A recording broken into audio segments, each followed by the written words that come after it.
Ayan na. Spaghetti at unahon. Mag-spaghetti ka talaga? Yeah. Ano ko to yung namimiss ko na matagal ng panahon.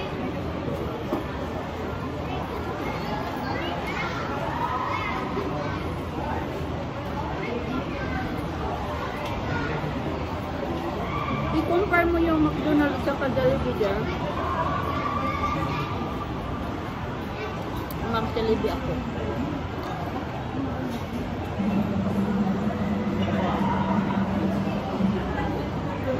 Hindi ko alam bakit parang matakaw ako sa spaghetti.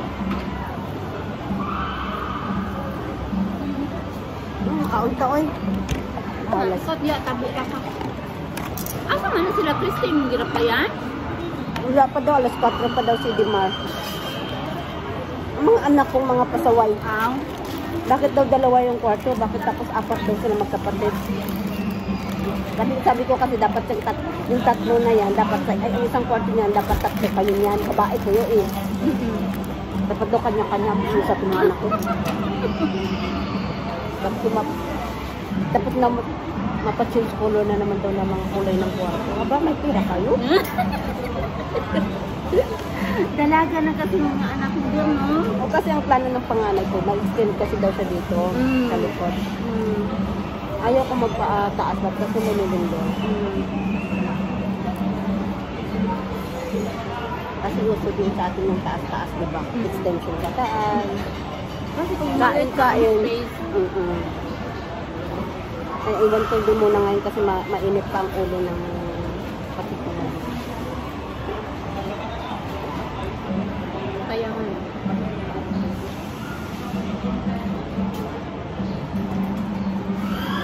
Ang mga anak ko gusto nga sulo-sulo din. Ano nga kami? Kaya kami ani din, murag wa mi mong gusto. Kaya may raman ang buta-buta. Tingnan mo. Mag-abang nito po sila na ibalay. Importante kasi mga bata eh.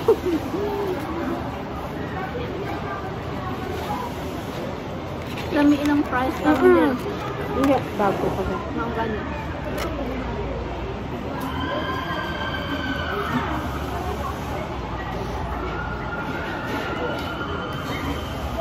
Masarap na bago.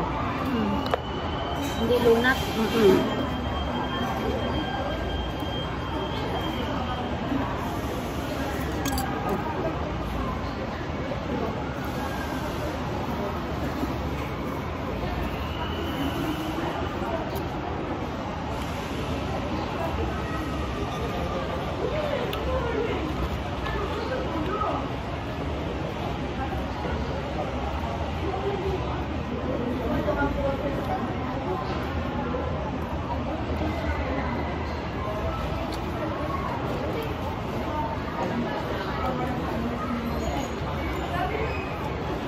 Masarap kasi mainit. Buyag. Ato tong sindag og picture tong mag-ingon nga dito ka for dog chicken there. Sawa na nga ako kung isipin lang eh. Ay, sampalon ka nagpisa, bi? Nakabarada dito sa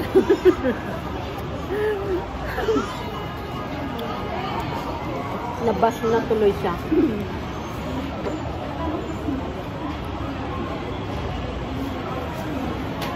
Ito na nga lang namin nagbulad na. Ay, gusto ko pa nga. Kaya lang UTI din kasi Wala man naman. bulad diri sa Qatar. Eh, Meron. Kaya lang ako, bawal talaga ako sa amin magluto ng gano'n. kaya nga. Mayroon, di naman tayo makaluto.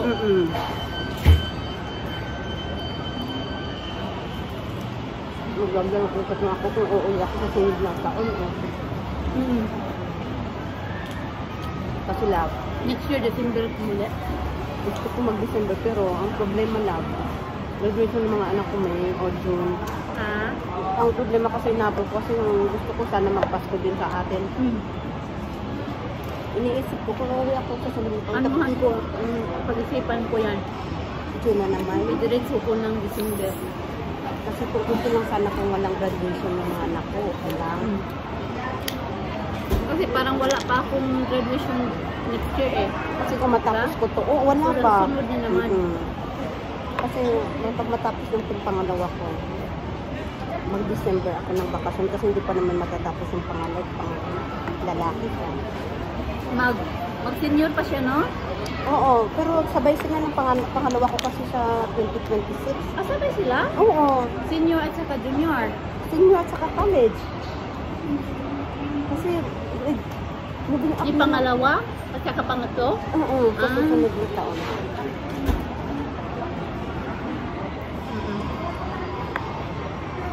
Kaya, ay, ewan. Ipag-pray ko na lang sabi ko nga sa mga anak. Kaya dapat kayo ito mag-away-away kasi nga magkakapatid lang kayo. Kami lang yung kapatid ko mag-away-away. Kaya ayaw nang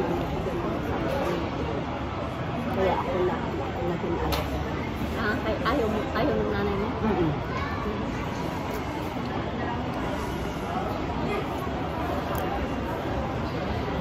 Pagkakapit ko. Ah. Kaya ako kasi nung nag-last na ulit, nagsabi talaga ako na. Hindi, ayaw ko na siya. Mas gusto ko sana lang kasi diba at least masaya. Pero yung inggit kasi lang. Yung tayo lang iniisip na mayroon, ayaw nilang gumastos.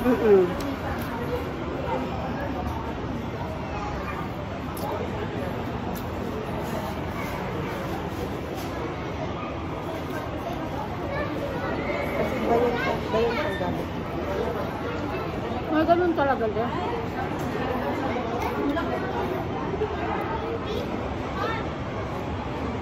Kasi nung umuwi siya, hindi din sa mga kapatid kong lalaki. Ha? Hindi mo yung kapatid kong Hindi lalaki. pumunta? Yeah. Ala? Parang binadiwala daw ngayon yung bakasyon niya.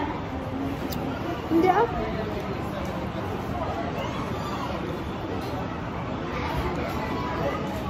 Kasi siya ang hindi nag-organize. Kaya sabi ko sa kanya, kasi daw yung uwi daw wala daw may nangyari sa Pasko. Sabi ko yung tigil mo kasi that time na-operahan yung anak ko. Ah, oo. Diba? Intindihin mo ang sitwasyon. So, ikaw mag-gastos sa bakasyon niya para ma-enjoy.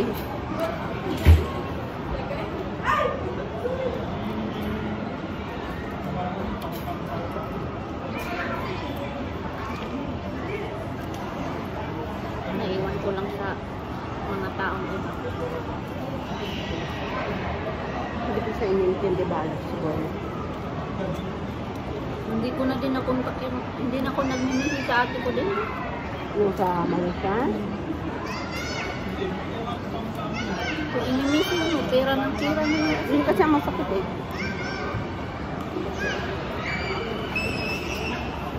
Hindi pa man nakabayad, magdagdag na.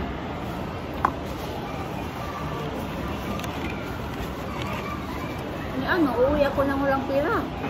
Eh, anong gagawin niyo po sa akin? Hindi ka naman yung obligasyon talaga pati ng anak mo. Suluhin ka niya. Magalit yun. Kasi Basta? nawala akong...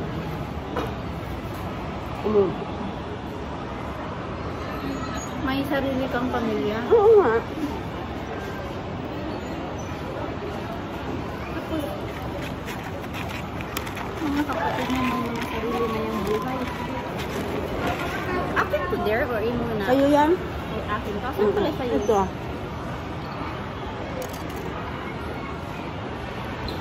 Thank you.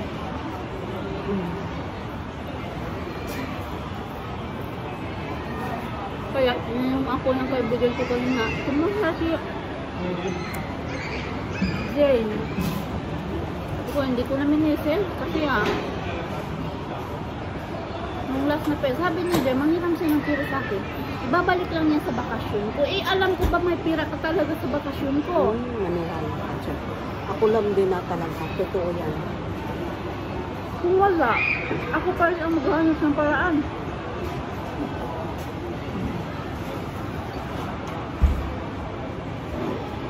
Eh, buti kung magpautang pa yung amo ko. O hindi na. Kasi wala na nga akong magulang eh.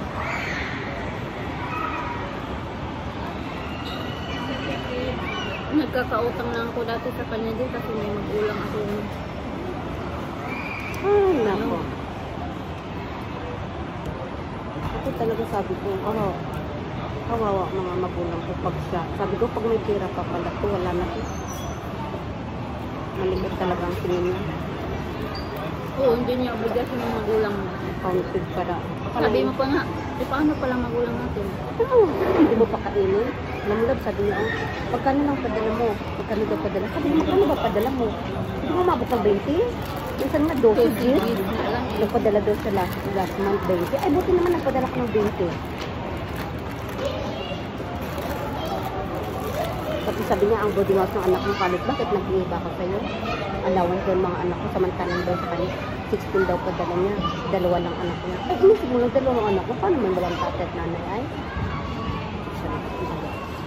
Kaya buti na lang sabi ko, siya ang nag-alungkat kung nagtahimik na lang sana siya.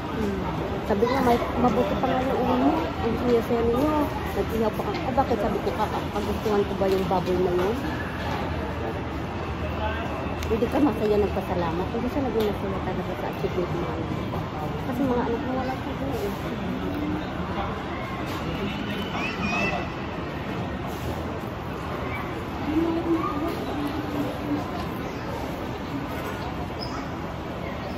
Wala kasi siya na support eh.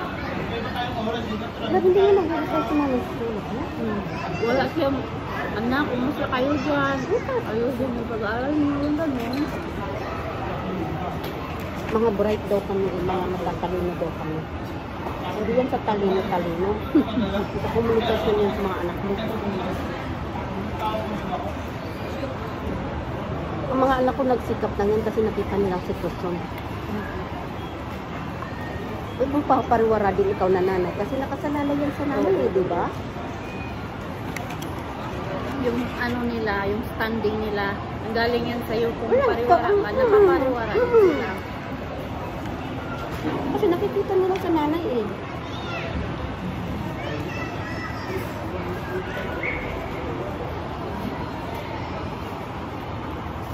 Every time ang uwi niya yan, sakit sa ulo.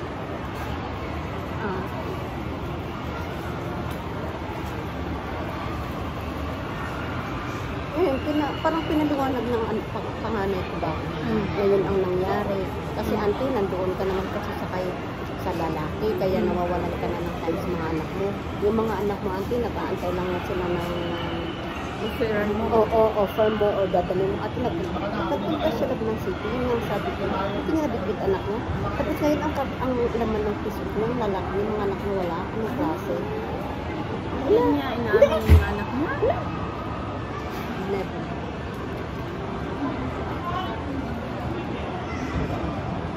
Baka isip niya dalaga pa rin siya. Akala nga masayang nanay at tatay naglalaki siya.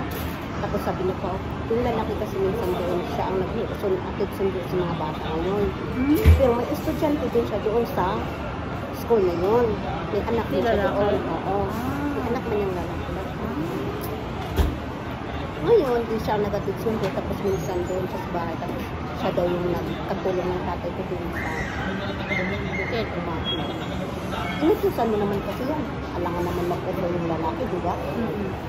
Yung proud na proud siya. Kasi ko daw yung lalaki. Ay, alangan gusto mo mag-asawa ako? Para may magkatuwang tatay ko doon. Yung proud na proud siya. Hindi niya alam na siya lang yung issue sa baryo namin. Umuwi ka, mag-harvest ka. Anong klase na bakasyon yan? Harvest ng mais? Nagalit siya. Dami niya nang sinasabi. Hindi na ako nag-change sa dito. Nag-quit ka na roon? Kasi ayaw ko baka makasama, ano yan ba kami. Sabi ng anak ko pangalan. Pinapansin mo kasi sabi ng hayaan mo lang, ay alangan naman hayaan ko yung mga salita niya.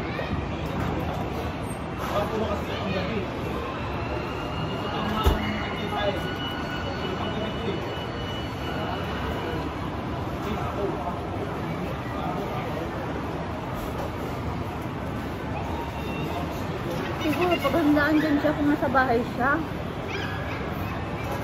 Paano siya paghandaan kung wala sa bahay? Sabi ko nga sa kanya, that time sabi ko, nasa sitwasyon talaga tayo na walang-wala. Kasi nga, na-operahan yung anak ko, handle ko yung lahat. May tumulong ba sa akin? Wala. 120, sabi ko, parang ayaw pa nga bitawan ng nanay ko yun. Pambayad lang sa ospital. Siya na yung kasi ang gusto niya, ang naramdaman ko, ang punto niya, yung mga anak ko ba na hindi siya naging masaya? Bakit sabi ko, kung makatawag ako na, bakit sarili lang ba ng mga anak ko intindihin niya? Matutulungan din naman siya.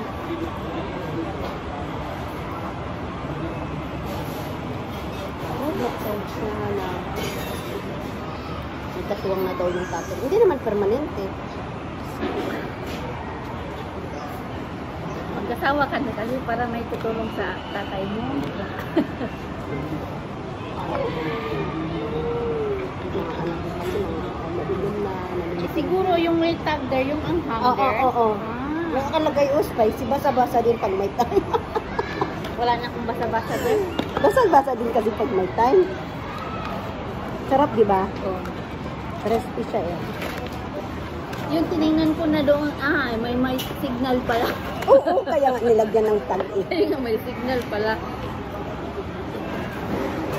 Kasi sa KFC walang signal eh, di ba? Oo, wala.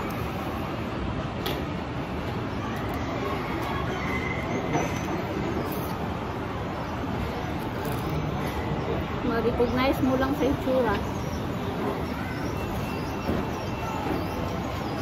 Ang anghang ng KFC iba dito. No?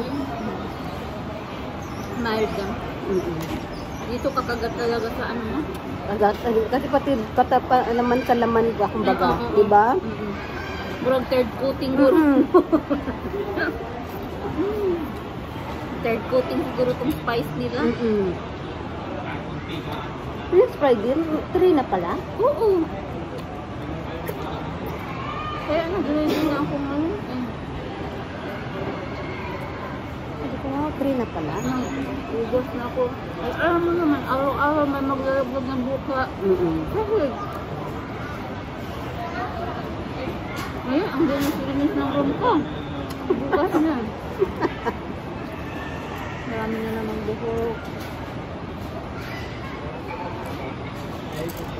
Nag-message ako ni Christy eh, kung nasan kayo.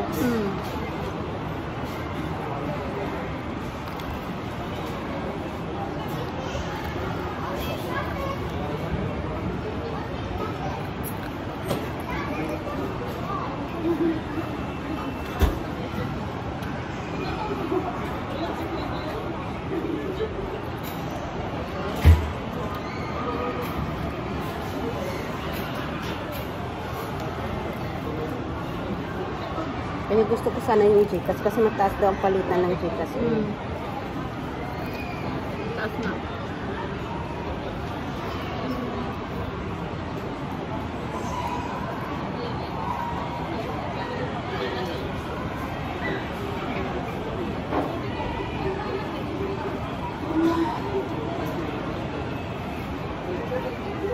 Iba talaga ang sahod natin sa bahay doon.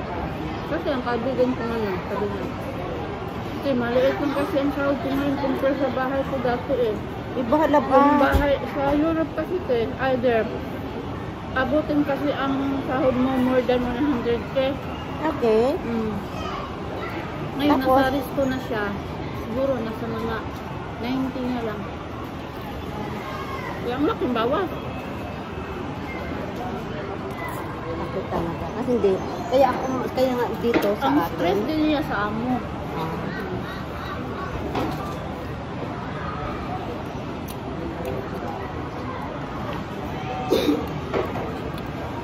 Ganun talaga po.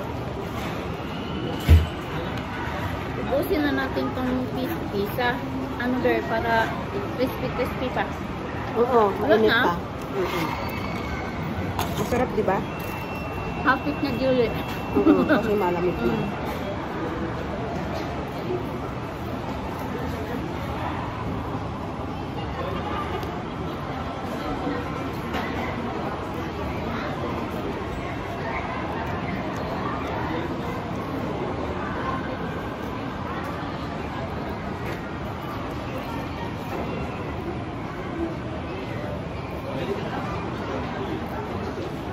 Kung hindi na magtrabaho si Lolo, mag-stay na permanent ticket. Tanggapin niya yung kay Tantan Wala pa kayo daw trabaho ba? Kaya hindi siya makuha. Sana nakatrabaho na eh. Ano nakabalik na? Baliw kasi yung ano eh. Agang kasi samantalang nandyan lang. Mayabang. Kaya nga no. Kumbaga ang tingin niya talaga, tulong.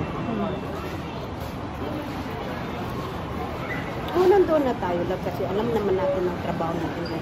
So dapat ituring mo bang ano talaga siya. Hindi yung down naman din talaga.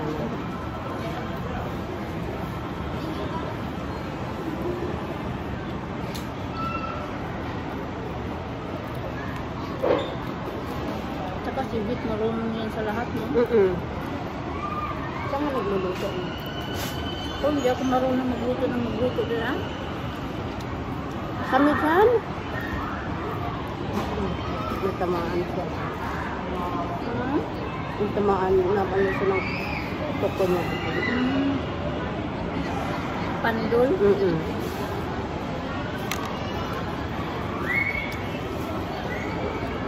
Hala, taas na kaya niya.